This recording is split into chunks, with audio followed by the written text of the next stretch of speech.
ตอนนี้เราอยู่กับไอ้ดนัยสถานไม่ได้โม้กับภารกิจยกยอที่น้ำจ้องฝ่ายน้ำจ้องครับฝ่ายน้ำจ้องนะครับฝ่ายน้ำจ้องโอ้ไอ้ดนัยคงมีความสุขมากเลยรู้เพราะอะไรรู้ไหมพอยกไปด้วยฟังเสียงน้ำตกไปด้วย พางง่วงครับพางง่วงยกไปด้วยฟังเสียงน้ำตกไปด้วยนะฮะข้างบนก็มีการเคลื่องเบ็ดกันแล้วก็ข้างหลังก็เป็นภูเขาดอยนางนอนไอ้ดนัยหลังจากเมื่อคืนนี้นี่เราขอคลิปไอ้ดนัยหาปลาเช้ามาก็ยกยอถึกมากเลยกินข้าวกับอะไรเนี่ย ปลาดุกย่างครับปลาดุกย่าง ถึกมากเลยนะถึงจริงยอมจะมีสักกี่คนที่ขยันขนาดนี้มันหยุดครับผมมันหยุดเอาหยุดเสาร์อาทิตย์ใช่ไหมไอ้ดนัยเดี๋ยวเย็นนี้ก็ไปแล้วครับอ๋อเหมือนไม่ได้หยุดอ่ะเนาะครับทำงานกลางคืนใช่ไหมฮะหรือว่าสลับกันเช้ากลางวันกลางคืนน่ะแล้วแต่งานครับผมงานมาไม่ตรงไม่แมทกับเวลาฮะแล้วแต่เขาจะเรียกครับผมแล้วแต่เขาจะเรียกนะฮะเฮ้ย1 2 3ไอ้ดนัยจะได้ปลาอุ้ยได้เว้ยเฮ้ยปลาเยอะนะเนี่ยที่คลองบ้านน้ำจ้องเนี่ยยกมาบาทหนึ่งก็ได้เอ้ยมันก้อนหินมันเข้ามาได้ไง ออมไหลตามน้ำแต่ว่าน้ำแรงนะพัดก้อนหินหนักๆมาได้เนี่ยว้ายแต่ว่าน้ำแรงมากอันนี้ยอกี่ศอกนะไอ้ดนัย10ไหม8 ศอกครับผม10ยังไม่เอาลงครับเอา8มาลองก่อนเอา8ศอกยอ8 ศอกนะฮะที่ฝ่ายน้ำล้นของบ้านจ้องนี่ของบ้านจ้องกับไอ้ดนัยผู้ชายยกยอนะฮะปลาซิวยักษ์ปลาซิวยักษ์ไอ้ดนัยผู้ชายยกยอไปพอคลิปไอ้ดนัยได้ที่ช่องดนัยสถานไม่ได้โม้ครับดนัยสถานไม่ได้โม้นะครับไม่ได้โม้ผู้ชายที่ถึกบึกบึนมากเลยนะฮะแข็งแรงมาก แข็งแรงมากวันนี้ไม่ค่อยมีคนนะมีสองจำเนาะมีไอ้ดนัยกับปุกินี่ไออะไรคนดำๆนั้นชื่ออะไรไม่รู้จักแกครับเอาคนที่อื่นนะคนที่อื่นรถคันสีแดงนะครับที่มาจอดตรงใต้ต้นไม้นะอ๋อมากันเป็น10 ครับเป็น10 คนเขาแยกย้ายกันไปคนละที่คนละทางอ๋อเป็นที่แสดงว่าโอ้ยแสดงว่าที่นี่ขึ้นชื่อเรื่องปลาคนที่อื่นถึงมาหากินกันนะเนาะใช่ครับได้เป็นคนที่อื่นมาแล้วก็เมื่อกี้ก็พอไอ้รองด้วยนะฮะโอ้ยไอ้รอง มีลูกแล้วหลานอ๋อหลานนึกว่ามีลูกนี่ ไอ้รองนี่ก็หาปลาหมานกันนะฮะก็เป็นเพื่อนกันกับไอ้ดนัยเนาะรู้จักกันบ้านเดียวกันคนบ้านเดียวกันครับบ้านเดียวกันนะครับมาพอดูนะครับวันนี้กับลุ้นกับไอ้ดนัยสถานไม่ได้โม้นะฮะดนัยสถานหาปลาโคตรหมานเมื่อคืนนี้ตั้งฉายาให้แล้ว มาดูว่าจริงเท็จแค่ไหน ว่าจะหาปลาหมานหรือเปล่านะฮะ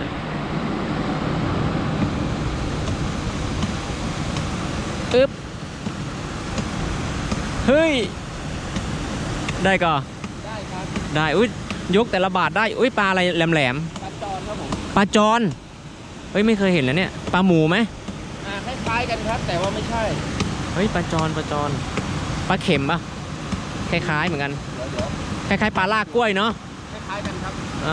เอ้ยที่นี่มีปลาแปลกๆปลาหลากหลายเยอะมากเนี่ยหลากหลายชนิดนะครับผม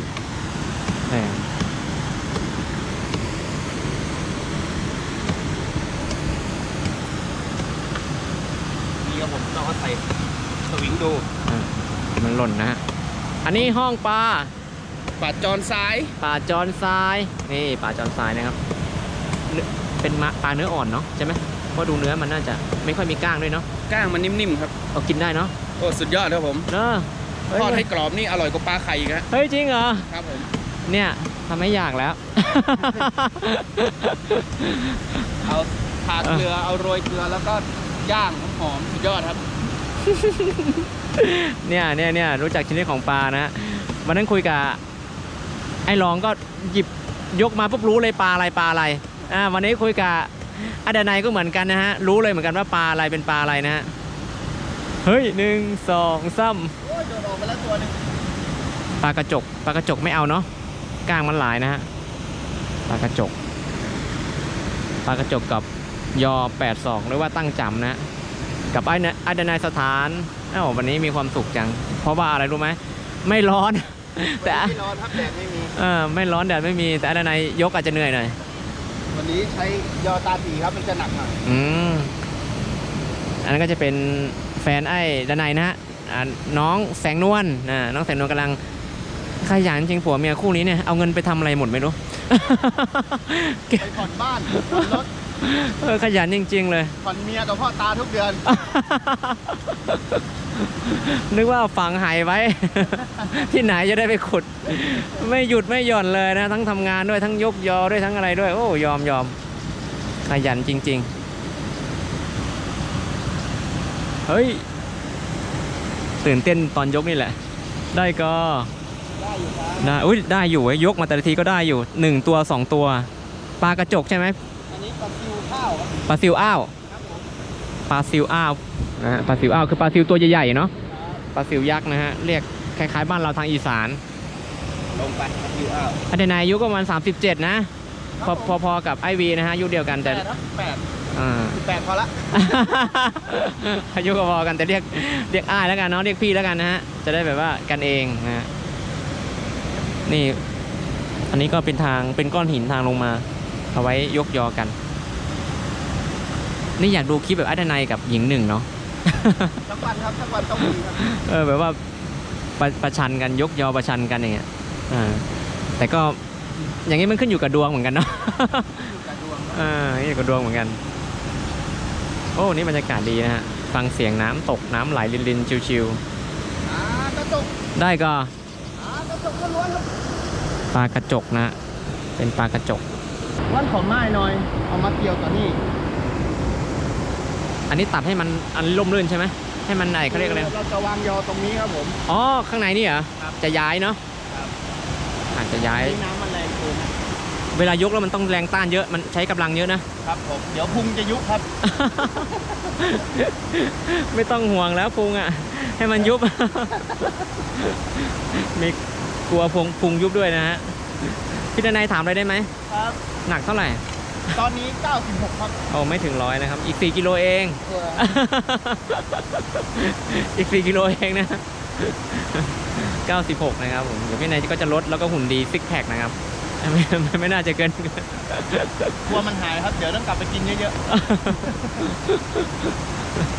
เฮ้ย1 2 3มาลุ้นกันนะฮะ ๆปลากระจกแล้วครับเหม็น มีก่อน ปลากระจกครับ ปลากระจกเอาไหม อีสานบ้านเท่าเอิญปลาขาบของนะ ปลาคาบของนี่เพราะพี่นายมีความสามารถพิเศษนะเว้าภาษาอีสานก็ได้นะฮะแล้วก็โอ้กับเมืองก็ได้ ได้เปรียบเขาเนี่ยพม่าพูดได้ไหมเนี่ย นิดหน่อยครับ ไทยใหญ่ได้ไหม ได้นิดหน่อย เฮ้ยลุ้น1 2 3ได้ลุ้นไปด้วยนะ ได้เชียร์ไปด้วย ได้ทีเดียวเอ้ยได้เว้ยโอ้นี่ช็อตเด็ดเลย นี่ ปลาอย่างไรนาย ปลาสร้อยมน ปลาสร้อยหม่นปลาสร้อยหม่นนะฮะปลาสร้อยหม่น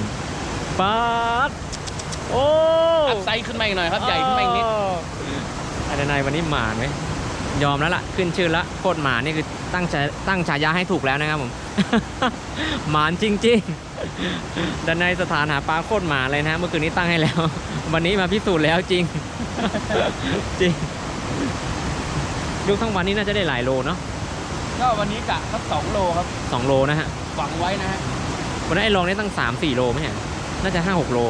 น้ำมันเริ่มแห้งแล้วครับผม อ๋อน้ำด้วยนะ เราต้องหวังน้อยหน่อย ถ้าน้ำมาเยอะๆก็หวังเยอะหน่อย ขึ้นอยู่กับปริมาณน้ำ ครับ น้ำเยอะปลาเยอะ ใช่ไหม ใช่ครับ ถ้าปลามันขึ้นมาทีนี่ วันเป็น100 โลก็ได้นะครับ อืมแล้วเวลาถ่ายคลิปทำยังไงอ่ะพี่นายแฟนถือกล้อง มนุษย์เมียถ่ายอย่างเดียวครับผม อ๋อพี่นายก็พากไปเรื่อย ครับผมประมาณโม้ทั้งวันนะ ๆ นี่คนที่ยกยอด้วยคงจะไม่เหงาเนาะ คนที่ยกใกล้ ถ้าหากว่าช่วงน้ำมาก็จะมีฝั่งนู้นคนนึงตรงนี้คนนึง ๆอ่า ด้านหลังนี่กันยังครับเป็นแถวเลยครับ เฮ้ยแต่มันลึกนะเขาจะยกได้เหรอพี่นายมัน คือช่วงน้ำมาน้ำจะอยู่ประมาณบน แต่มันชันด้วย ก็จะเอาวางลงแค่ครึ่งเดียว อ๋อ เพราะเอาวางลงข้างล่างเอาวางจนจมไม่ได้มันจะไหล ใช่ไหมแล้วต้องจับดึงไว้ด้วยไหม ดึงไว้ด้วยครับ โอ้แสดง ตอนนี้ก็ดึงไว้ฮะ ไม่งั้นเดี๋ยวมันจะไปตามน้ำไป พอมันไหลไปตามน้ำไม่รู้เลยเนี่ยพูดจริงนี่เป็นเทคนิคเลยนะครับเฮ้ยขอให้ได้ขอให้โดน ได้แล้ว1 ตัว ผักตบก่อน อ๋ออยู่ตรงนี้ปลาสร้อยหม่นใช่ก่อน อันนี้เป็นปลาสร้อยนกเขาครับ ปลาสร้อยนกเขา ครับ นี่นะปลาสร้อยนกเขาทำไมจำชื่อปลาแล้ว อะไรกันได้ ถามก็รู้ชื่อหมดเลย ไปจำมาจากไหนกันนะครับอยากรู้ หรือว่ามันหาเองแล้วมันรู้ มันจดจำไม่หมดแล้วครับเพราะว่าเราหาตั้งแต่เด็กอะครับ อ๋อเห็นปลานี่รู้เลยเนาะ ครับ เอ้ยนี่เก่งนะเนี่ยพูดจริงๆอ่ะละคือบางคนเรียนก็จำแต่พวกสูตรเคมีอะไรพวกเยอะๆเป็นล้านๆตัวนะไอ้ปลาไม่กี่ตัว จำสูตรอะไรไม่รู้นะฮะนี่คือจิบขึ้นมารู้เลยปลาชื่ออะไรปลาอร่อยปลาอะไรอร่อยสุดพี่ดนัยถามจริงที่เคยกินมา ผมว่าปลาช่อนนะผมชอบกิน ปลาช่อนใช่ไหมปลาช่อนนะฮะน้ำมันไหลมันพัดพวกกิ่งไม้มาด้วย แล้วก็ต้องรอให้มันไหลไปก่อนใช่ไหมไม่งั้นมันก็ยกมาก็ติดนะฮะ ยกมานี่หนักมาก เยอะเหมือนกันนะเนี่ยทำมาเล่นไปปลาที่นี่เยอะเหมือนกันเนาะ ครับมันก็เป็นลำน้ำสายเลือดหลัก9 หมู่บ้านครับ 9 หมู่บ้านไปไหนบ้างไอ้ดนัย ก็เริ่มตั้งแต่บ้านจ้องหมู่1ลงมานะครับ บ้านจ้องหมู่1เข้าหมู่9ออกหมู่2ปากแฝหมู่บ้านปากแฝเสร็จหมู่3แล้วก็ลงมาหนองอ้อ หนองอ้อ หมู่2ลงไปนี่ก็เป็นลงไปถึงอะไรเขาเรียกอะไรบ้านได้เนาะ บ้านได้ บ้านได้อะไรพวกนี้แหละฮะประมาณนี้ เนาะ แล้วก็ลงไปถึงน้ำมะเลย น้ำมะอันนี้ก็จะเป็นสาขาของแม่น้ำมะ ครับ ไหลลงแม่น้ำมะไปหาหญิงหนึ่งนะฮะแม่น้ำมะ แม่น้ำมะก็ออกแม่น้ำโขงที่เชียงแสนนะฮะจุดกำเนิดของแม่น้ำจ้องนี่ก็อยู่ที่ดอยนางนอนใช่ไหมฮะ ครับผมเป็นต้นน้ำก็คือขุนน้ำนางนอนครับ ต้นน้ำจริงๆนะครับ ขุนน้ำนางนอนนะความจริงมีหมวกไหมมีไอ้ด้านในมีหมวกอยู่เนาะแต่มันเกะกะเนาะเห็นบางอยู่นะครับมีหมวกอยู่แต่ว่าด้านในไม่ชอบใส่ไม่กลัวหน้าดำเหรอหมดหลอด ไม่มีอะไรจะ นี่คุยกับด้านในแล้วกันเองมากเลยคือหยอดมุกไปเนี่ยนางรับมุกทันตลอดเลยนะรู้เลยว่าหัวสมองนี่ไม่ได้แบบนี้เลยคือทันคน รู้เลยว่าทันคนลองแล้วก็เป็นคนตรงๆนะครับดูแล้วตรงๆไม่มีอะไรความคิดแบบเป็นเส้นตรงนะครับ สนุกสนานครับครับไม่เครียด เป็นบ่าวไทยบ้านนะครับเป็นบ่าวไทยบ้านเลยปกติเลยทำมาหากิน แต่ว่าเสียใจแทนสาวๆนะครับผมมี คู่ชีวิตแล้ว มีตากล้องนะครับ มีตากล้องแล้วนะฮะอยู่กิน ตา กั กล้ บ องสั่งไว้รวมกันเราอยู่ทิ้งกูมึงตา นะสาวๆน่าจะ FC เยอะอยู่นะเนี่ยอารมณ์ดีนะฮะอารมณ์ดีด้วยนะครับตรงนี้น้ำลึกไหมเนี่ยไอ้ไหนน้ำลึกก่อน ประมาณท่วมกว่า อย่า เมตรกว่าไม่ถึง2 เมตร เรายังถึงอยู่เนาะ ครับ ถ้าตกไปก็ยังถึงก็โอ้นี่2 คนผัวเมียนะฮะขยันจริง ครับ ๆน้องแสงนวล